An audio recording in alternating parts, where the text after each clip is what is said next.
Hi hello welcome to Kiran TV news.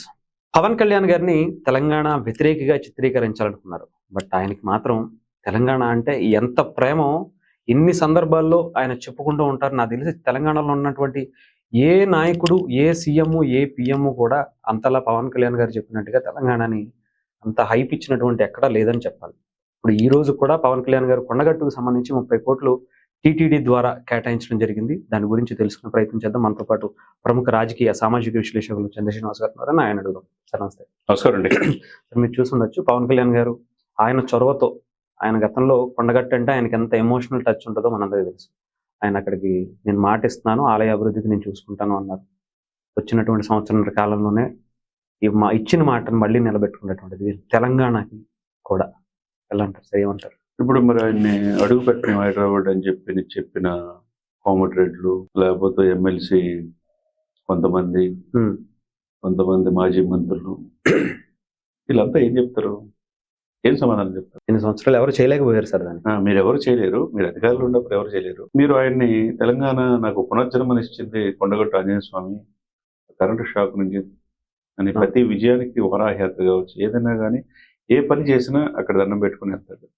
ఆయన family ఇక్కడ ఉంటుంది. కుమారుడు, పెద్ద కుమారుడు, మిస్సెస్ ఉంటున్నారు. చిన్న అబ్బాయిని కూడా సింగపూర్ నుంచి తీసుకొచ్చి క్రిషాట్ లో అక్కడ వేశారు, అక్కడ చదువుకుంటున్నాడు. అంటే ఇక్కడ ఇదేమన్నా వీళ్ళ యొక్క సామ్రాజ్యమా? ఇదేమో రాజరికమా? ప్రజాస్వామ్యం కదా, అందరూ బతుకుతారు కదా. ఆయన ఏమన్నాడు కోనసీమలో? ఏమన్నదానికి పెద్ద చేసి ఇష్యూ చేశారు. ఆయన సారీ చెప్పలేదు. నేను కూడా కొన్ని ఛానల్లో చెప్పాను, చెప్పలా దీన్ని డైవర్ట్ చేయొద్దని చెప్పారు. ఏమైంది? ముఖ్యమంత్రి రేవంత్ రెడ్డి గారు కావచ్చు, ఉప ముఖ్యమంత్రి బట్టి విక్రమార్క అని అన్నారా? లేకపోతే కేసీఆర్ గారు, కేటీఆర్ గారు ఎవరు అన్నారా? కింద స్థాయిలో ఐడెంటిటీ క్రైసిస్ కోసం కొంతమంది అని కోమటిరెడ్డి నాలుగు ఖర్చుకొని అయిపోయింది అన్నాడంటే, కాబట్టి అది ఆయన తెలంగాణ అన్నా, తెలంగాణ సంస్కృతి అన్నా, నీళ్లు నిధుల నియామకాలన్నా ఆయన ఇష్టం. కాబట్టి ఆ ఉద్యమ స్ఫూర్తితో ముందుకెళ్ళండి అని చెప్పేసి కోరుకునే వ్యక్తి పవన్ కళ్యాణ్ గారు. కాబట్టి ఇక్కడ మీరు చెప్పిన పాయింట్ ఆఫ్ వ్యూలో పవన్ కళ్యాణ్ గారికి ఏదైనా పట్టుకున్నారంటే వదిలిపెట్టడం. తెలంగాణ అయినా సరే, తెలంగాణ అయినా ఇద్దరు తెలుగు ప్రజలు అన్నదమ్ములా కలిసి ఉండాలి, విడిపోయినప్పుడు హ్యాపీగా ఉండాలి అనుకున్న వ్యక్తి. ఆనంద్ సాయి తన మిత్రుడు. ఇప్పుడు వేదాద్రి మొత్తం రూపశిల్పి ఎవరు? ఆనంద్ సాయి కాదా? ఇప్పుడు తిరుమల దేవస్థానానికి బోర్డు మెంబర్ ఎవరు? ఆనంద్ సాయి కాదా? మరి అటువంటి ఆనంద్ సాయిలు ఉన్నారు. మనం కూడా ఆంధ్రప్రదేశ్ తో పాటు తెలంగాణకు ప్రాధాన్యత ఇవ్వాలా. కొండగట్టు రాజస్వామి తెలంగాణ జనసేన పార్టీ ఉపాధ్యక్షుడు మహేందర్ రెడ్డి గారు కూడా బోర్డు మెంబర్, తెలంగాణ రత్నం వాళ్ళ మిసెస్ కూడా ఉన్నారు, ఎందరు ఉన్నారు.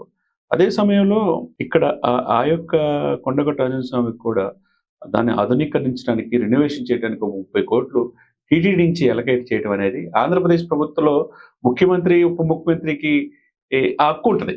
అవును సార్, అవును కదా, చేయాలన్న గుణం ఉండాలి. అవును సార్. ఇప్పుడు రోజు శాంక్షన్ చేయడం అంటే ఏంటది? మామూలు విషయం. మరి ఇప్పుడు తెలంగాణ నాయకులు ఆయన క్షమాపణ కోరాలని చెప్పి తెగ మీడియాతో మాట్లాడే వాళ్ళంతా ఇది ఇప్పుడు ఏం సమాధానం చెప్తారు? హరీష్ గారు చెప్పండి. ఇక్కడ ఉన్న నాయకులే చేయలేకపోయారు. ఇప్పుడు మీ రాష్ట్రం వరదలో ఇదైతే ఆంధ్రప్రదేశ్ ₹1 కోటితో పాటు బుడమేర పొంగినప్పుడు మీకు ఖమ్మం వరదలు వచ్చినప్పుడు ₹1 ఇచ్చారు. అటు చిరంజీవి గారు ఇచ్చారు, రామచంద్ర గారు ఇచ్చారు. ఎవరైనా ఇచ్చారా? రూపాయి ఇవ్వకుండా ఉచిత సలహాలు మాత్రం చెప్తా ఉంటారు. అవసరం వచ్చినప్పుడల్లా ఐడెంటిటీ క్రైసిస్ కోసం నారాయణ లాంటారు, సిపి నారాయణ లాంటారు, వాళ్ళు ఇల్లు ఏదో మాట్లాడినంత మాత్రం వాళ్ళకి పోయేదేం లేదు. రోజు రోజుకి గ్రాఫ్ పెరుగుతుంది తప్పితే. ఇప్పుడు దీన్ని బట్టి సమాధానం చెప్పండి. మరి మనం విమర్శించారు కదా, మా తెలంగాణలో కొండగట్టు రాజస్వామికి 30 కోట్లు ఇచ్చిన డిప్యూటీ సీఎంకి హృదయపూర్వక అభినందనలు అని చెప్పి చెప్పమానండి. చెప్పలేదు, నోరు రాదు సార్. అంతే సార్, మా వల్ల కాలేదు, ఆయన తీసుకొచ్చారని అనుకోవాలి కదా సార్. ఏదైనా పవన్ కళ్యాణ్ అనే వ్యక్తి ఒక కారణ జన్ముడు అనుకోవాలా. ఒకవైపు ఆధ్యాత్మిక, ఒకవైపు సినిమాలు, ఇంకోవైపు రాజకీయాలు, ఇంకోవైపు సేవా కార్యక్రమాలు. కట్ చేస్తే దేశ ప్రధాని మోదీ గారు, ఈయన పవన్ గారు తుఫాన్ అంటున్నారు. మరి ఎన్ని కూడా కడుపు మంట, కొంత కడుపు ఉబ్బరం ఆగలేక ఏదో విమర్శిస్తారు తప్పితే రోజు రోజుకి ఆయన గెలుపును కావచ్చు, ఆయన యొక్క పేరు ప్రతిష్టలు కావచ్చు ఎవరు తీసుకోలేరు. ఆయన చేసే పనులే, ఆ సేవనే ఆయనకి మరింత పేరు సాధించి పెడుతుంది. ఆయన సొంత డబ్బులే ఖర్చు పెడతాడు తప్పితే వీళ్ళలాగా ఉన్న ప్రభుత్వ సొమ్మును దోచుకునే పరిస్థితి కాదు కదండి. కాబట్టి ఏదైనా కానీ నిఖార్సైన రాజకీయ నాయకుడిగా పవన్ కళ్యాణ్ గారిని మనం చూస్తాం. Right, thank you sir, thank you so much.